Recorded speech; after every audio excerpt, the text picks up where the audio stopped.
dignity and respect. And when problems do arise, everyone works hard to do right by each other. In the Bible, this way of treating each other is called doing righteousness. And it sounds great, but how are we supposed to know how to always do right by others? Well, Jesus, like any Israelite teacher, believed that you can learn righteousness through studying God's wisdom that's found in the ancient scriptures, the Torah and the prophets. So studying things like the laws that God gave ancient Israel. Exactly. Jesus believed that God's wisdom can be found within those laws if we meditate on them. Ancient laws can teach us how to do right by each other today? Yes. And let's watch how Jesus does it here in the Sermon on the Mount. So Jesus will first quote a command from the Torah, and then second, he'll reveal God's wisdom underneath the command. Okay, let's jump in. All right, he starts with a pretty intense topic, murder. Jesus begins, "You have heard that it was said to the ancients, 'You shall not commit murder.' He's quoting from the Ten Commandments here. And I say to you that everyone who is angry with his brother will be guilty in the court. And whoever says to his brother, 'You good for nothing,' will be guilty in the high court." Wait, so Jesus is equating anger and name-calling with murder? He got your attention, didn't he? Yeah, but obviously murdering someone is worse than just getting mad and calling someone a name. Sure, but that's not his point. Jesus is provocatively showing how murder, anger, and verbal abuse, they're all surface manifestations of something that is way deeper. Which is? How much you value or don't value someone's existence. I see. Like murder is the ultimate way of saying that someone's life doesn't matter. And so is losing your temper or belittling someone. These all reveal an attitude of superiority and contempt for the life of another person. It wreaks havoc in our relationships and communities, and it's worthy of serious consequences. So the wisdom of this command is about way more than just murder. For Jesus, this command is about treating everyone as valuable. Right. Jesus wants us to see that any time we demean or devalue other people, it's a failure to do right by them. His definition of righteousness means treating everybody as a fellow image of God. Okay, the next case study is about adultery.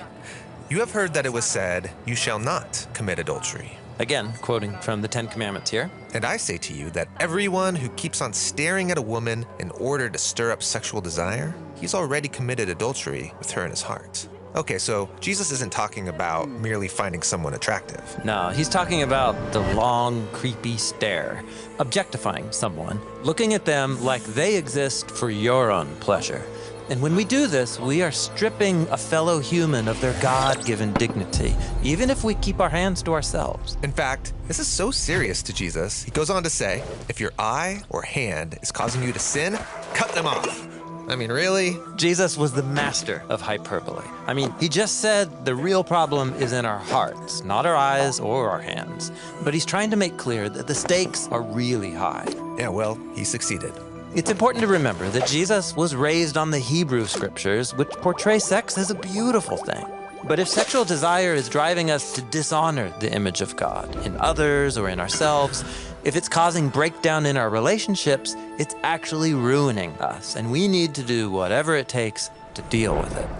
Well, this doesn't get any easier because the third case study is on divorce. Jesus says, "It has also been said, whoever sends away his wife, he must give her a certificate of divorce." What's going on here? Sending away his wife? Yeah, in Jesus' day, only Israelite men could initiate a divorce, and that imbalance led to all kinds of problems. But divorce was allowed. It was, though only one law in the entire Torah addressed the issue, and Jesus just quoted from it.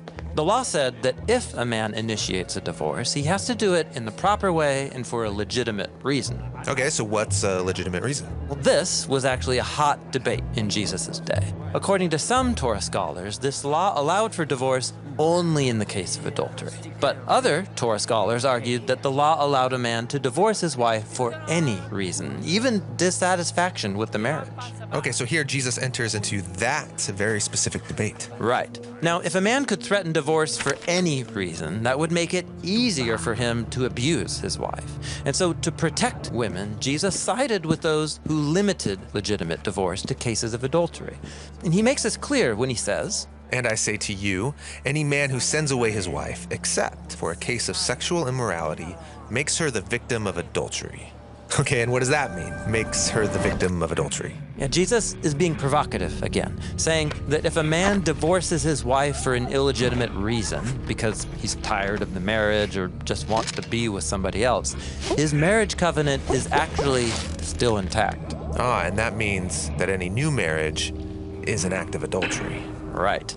But notice, Jesus explicitly assigns blame to the men in his culture because it's their selfish choices that are forcing women into these vulnerable situations. And you can see how this could play out in a society where only men can initiate divorce for any reason. This could normalize the oppression of women on a large scale. Totally. In his cultural context, Jesus' statement protects and elevates the dignity of women as images of God. But what about other ways a marriage covenant can be violated, like neglect or abuse? Would those be legitimate reasons for divorce? Yeah, those are really important questions that Jesus doesn't address. His focus here is on how this one debated divorce law in the Torah was being twisted and misused by the men of his day. How they were treating women like objects that could be discarded, like it's no big deal. But for Jesus, the marriage covenant is designed to create interdependence and mutual respect so that the two can reflect God's image together as one. And that leads us back to the main point of all three case studies. Jesus is showing how God's wisdom in these commands, it's aimed at our core desires and motivations that affect how we treat people. Someone could strictly follow these rules about murder, adultery, and divorce, but still dishonor and objectify people in other ways. Right. For Jesus, real righteousness and wisdom means treating every human like they have ultimate value. Yeah, if we valued others that much, imagine what kind of world we could create. And that's exactly what Jesus had in mind. His announcement about the arrival of God's heavenly kingdom here on earth, it was meant to reshape our imaginations. God's wisdom invites us to honor the image of God in every person that we meet.